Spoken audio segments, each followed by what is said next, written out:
Welcome back to Penguin Nickelcom. What? We'll let the audience figure that out for themselves. And by the audience, Speaking of tentacle rape. Oh I no! love Octopus. It makes sense.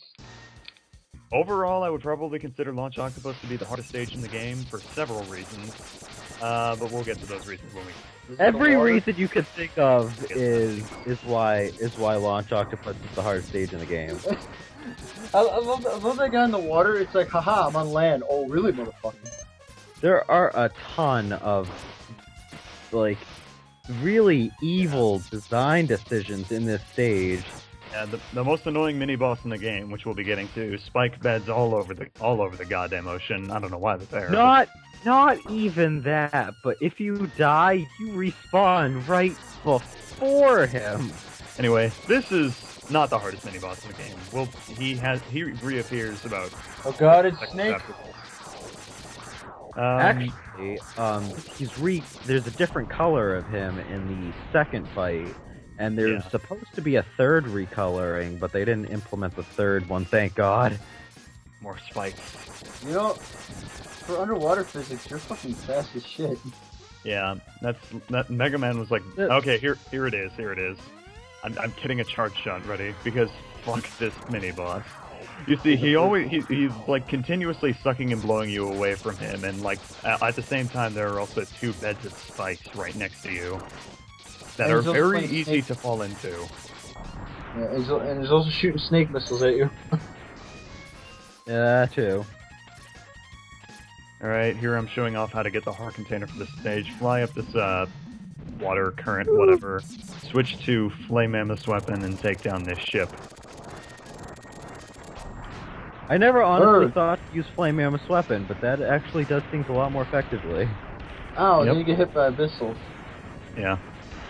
And we have another mini boss down here. This one is completely optional, but either way you're going to be seeing him again, or for the first time later in the stage. This guy's really easy if you just use Storm Tornado on him, as you can tell. Just sit on top of him. I have never ever used Storm Tornado on him.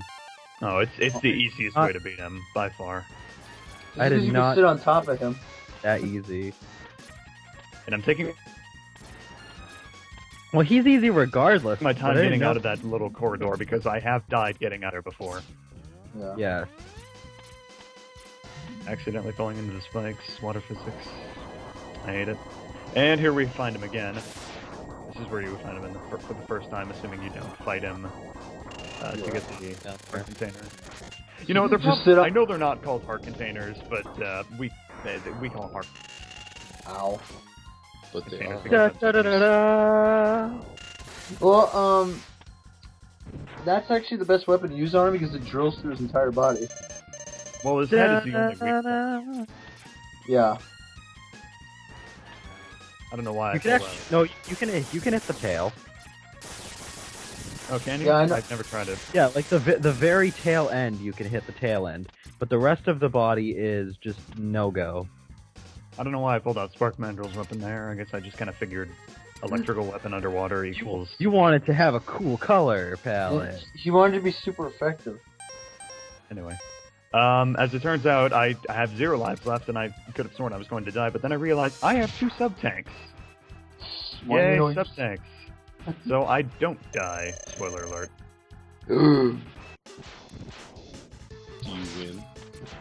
I do. Right. I forget what's the game that starts changing all the health bars to where they have an M on them. M? For Maverick. Oh, I don't know. It doesn't do M. It does the logo of whichever the main bad guy of the game is. So if it's like Dr. Doppler for I think it was X3. Dr. Doppler radar. Yeah, there's a D, and then there's like if it's Sigma, then there'll be like the Sigma symbol. It depends on the game. Even though it's always Sigma, I mean, like there's no one. Did anyone really expect Dr. Doppler radar to be the fucking real villain? It's always. But I would say, coming from someone who's done this, I can definitely say don't go after Launch Octopus first. I Yeah, learned that he's the not- hard way. He's not You don't- terribly difficult to buster, But terribly he difficult, but he has a very sporadic attack pattern that is really hard to And- predict. And he's kind of a war of attrition kind of boss. Like, you're gonna get hit a couple times, and if you go after him first, you don't have the health to Oh fight no, him you out. don't. Definitely, you definitely want to do launch Octopus after you get a bunch of health tanks, health heart containers, whatever. Anyway, He's one of those bosses that if you are not on even playing field, you're in an extreme disadvantage. and now we move on to Boomer Kuwanger. and My Swang. favorite boss in the game. And he's doing a disco thing. Oh yeah. One of my favorite themes in the game. I do like Boomer Kuwanger's stage theme, although I'm not really fond of the first half of his stage, and I'm going to tell you why. Right there, this fucker. Why did they decide to put, like, there's certain enemies that are positioned right in, like, the worst of spots on your climb upward. There! You see that there? Right up top of the screen. There's that, You know what that I'm fucking... and watch what I do. Yeah. Bye bye. See, I didn't get to do that because I didn't have that kind of charge shot upgrade, and by the time, if you do a regular charge shot, I'm pretty sure it manages to dodge out of the way just barely. You're That's supposed what to it take was- your time during that section, but fuck that shit. You actually take less damage just charging through it. Yeah, seriously. I don't think I'd not just like completely Leroy Jenkins to that area. A lot of times, something with a lot of defenses can be easily conquered if you just charge right through it. Yeah. Sometimes the best way to take care of enemies is to not fight them and just clip past them once you get hit due to invincibility frames. Yeah. Especially in Mega Man X, where you can just propel yourself through. Yeah. Spoink! You can actually use getting hit by the enemies in this area to your advantage, because if you do have invincibility frames, you won't be killed immediately by the spikes. So, Yeah. Both Mega Man 1 and Sonic 1 had a spike glitch. It's kind of funny. No, wait, which glitch are you talking about in Mega Man 1? Where it doesn't matter if you have invincibility frames, you'll still get killed That's by not spikes. that's not a glitch. That was a design. That was on purpose. yeah. They just changed it in later games. That was not a glitch, though. Well, that's Fix ridiculous. Either way, they're a pain in the ass. It is a pain in the ass. Well, with Sonic, it was a glitch. Well, in Mega Man 1, it's not a glitch. It was intentional that even if you have Mercy Invincibility, you will still die on the spikes. But they changed that in all subsequent games. Every game has made it so you do get the Mercy Invincibility for the spikes. But it doesn't last very long, and I've actually died pretty quickly on spikes thinking I had the Mercy Invincibility longer than I actually did.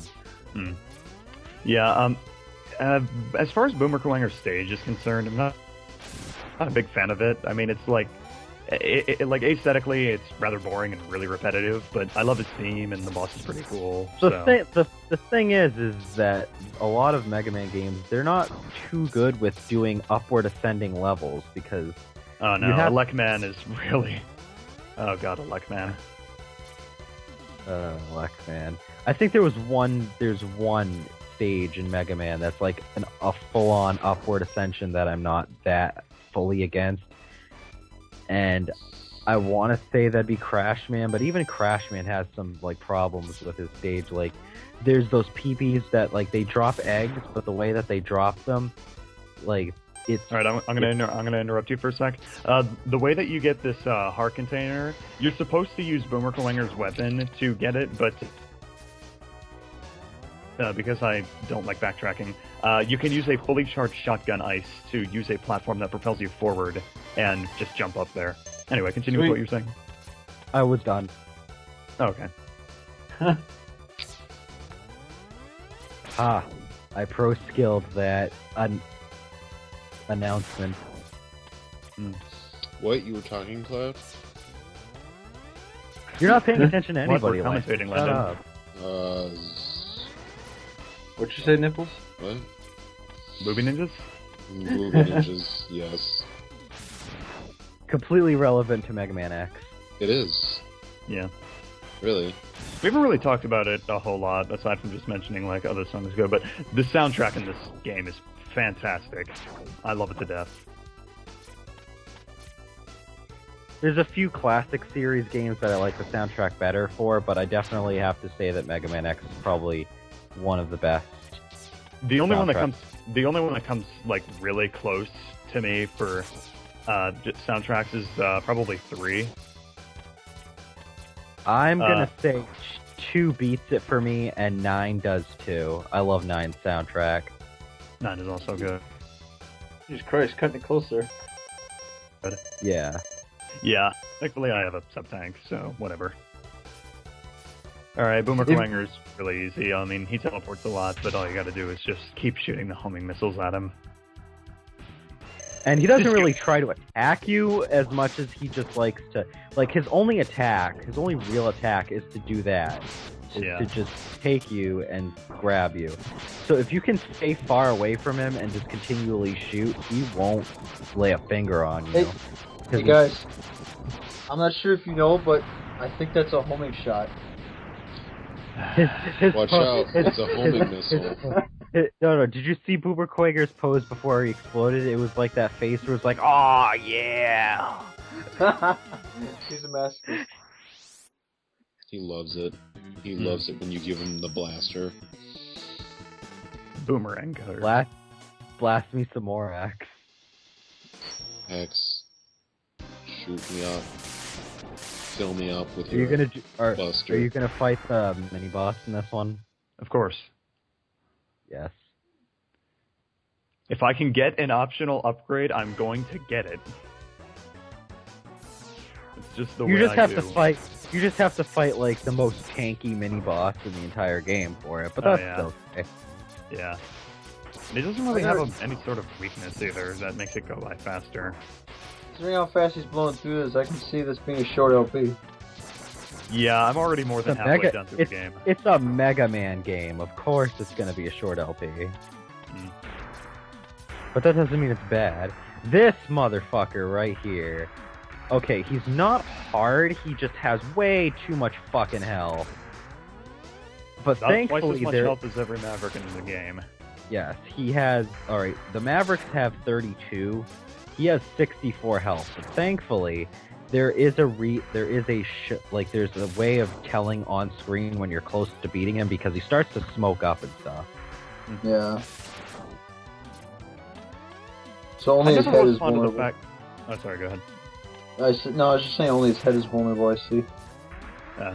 Yes, only his head is vulnerable, and he will never ever touch you as long as you stay far, far away from him. Yeah. So go on, Jack. I was never fond of the fact that mini-bosses never had health bars. I forget if later X games fixed that, but it's just... I like to know how much health is... Later X games fixed it. I don't remember which X... I was watching one of the LPs, and one of the one of the games like starts doing health bars for mini bosses, and it carries over into the Zero series. The Zero series does it as well. But it's the first Mega Man X game, and I think maybe X2 don't do it, but at least from 3 onward, it does. They do. Yeah, now he looks like he's about to kick the bucket. Yeah. When he smokes, he's on his way down. Honestly, this is all he does. The only thing he can do is try to grab you. So if you stay far away from him, it's easy, but it takes fucking ever. Yeah. He's almost as easy as Knuckles. in Sonic Adventure 1 or Sonic 3 and Knuckles? I think a little bit of both. Although Sonic 3 and Knuckles, he's easier if you're just Hypersonic standing inside of him. Yeah. If only because in Sonic Adventure you can't access Supersonic. Yeah. So that fight is still just easy though. Yeah. Well, actually, if you're Tails, it's even more broken. Because if you got like the rhythm badge, you can just keep tail swiping him. And you notice that before he gets close to death, once he starts smoking, there's another stage of where it smokes even faster when you're even closer to beating him. So this is a pretty good indication of how close you are to beating him. And this upgrade is my favorite upgrade in the game. Take half Doubles damage your from health. Shoulder pads. Safety doubles your first. health, essentially. You take half damage from everything else in the game. Anything that hits you is half damage now. It's time to play some football. American or real football? American, obviously. Did you have to do that to all of them? Of course. Okay. You gotta be thorough. Yep. Well, also, any of the ones on the top have the possibility of gimping his jump. Yeah, that's kind of why I did it. That's true. That's a rock. Oh god, it's a transformer. Rocks in disguise? Sure, why not? He's rocking out. Rock Oh, formers, robots in your He is- eyes. He is No, the that- true rock man. It reminds me of that TV trope for some reason. It's called Dr. Autobots. Wily, Dr. Wily liked Stone Man from Mega Man 5 so much that he made a bunch of them for Sting Chameleon stage. You know, I forgot Stone Man existed. In fact, I forget everything from Mega Man 5 because that game is boring. It is. It's the Robot Masters were way too forgettable. Did they go from Mega Man 4 to Mega Man 6? You know, honestly, thinking about that, I just remembered when I first was not, and I didn't even know anything about Mega Man. I thought Mega Man X was actually Mega Man 10, like that they actually had that many Mega Man games. What they were And gonna then they do- made have actual that. Mega Man 10. Yeah, They suddenly went Roman numeral. I thought that's what I thought, and then it turned out that there was actually Mega Man X series and a Mega Man regular series. I was like, oh god damn. I can only No, imagine how many people were confused by that. It's like, okay, Mega Man 6 just came out, and now we have 10? And then a year Yeah. later, okay, now we have 10 too. What is this, Final Fantasy? In the future? And then you're like, wait a minute. There's a second That guy series? literally just zoomed right through you. No time for slow. Motherfucker, my Rock- power suit is better than yours. Oh shit, run away. You're gonna Run away. explode. Ah! I'm assuming that tells you you're gonna blow up, son. Yeah. Can you if you blow up in the ride armor, is that like instant death? I'm not sure. I've never had it happen to me before. Why don't Alright. you try it Shut up, out? Chili. No. Shut up, Chili. Screw you. Anyway, this is Sting Chameleon with a really exploitable pattern, weakness, whatever. Just shoot a boomerang, shoot a boomerang, He shoot a falls off. boomerang. They get I stun usually lock. Boomer Kuwanger later than Sting Chameleon, and even then, I've never, even when I fight Boomer Kuwanger first, I didn't know that the weakness was that. So Dead. I learned something new every day. He's dead, Jim. Now, for people who don't go in with his weakness, he actually camouflages himself into the background, which makes him invincible for a period of time, and you'll see like a ripple in the background, which is where he is, and he's gonna move there, and then he'll use his tongue, and he also has another form of attack, Zero. or he'll like shake where he puts his, like, he was trying to see it, he was trying to do it in that, but he'll try to like shake the ceiling, and he'll have stuff fall from it. Mm-hmm. Finally, we found Sigma's Fortress. Well, what the fuck were you doing, Zero? Yeah. Anyway, that's it for part 3. That's it for we part got 3 of Penguin Come. Something. Boob nipples. See ya. What?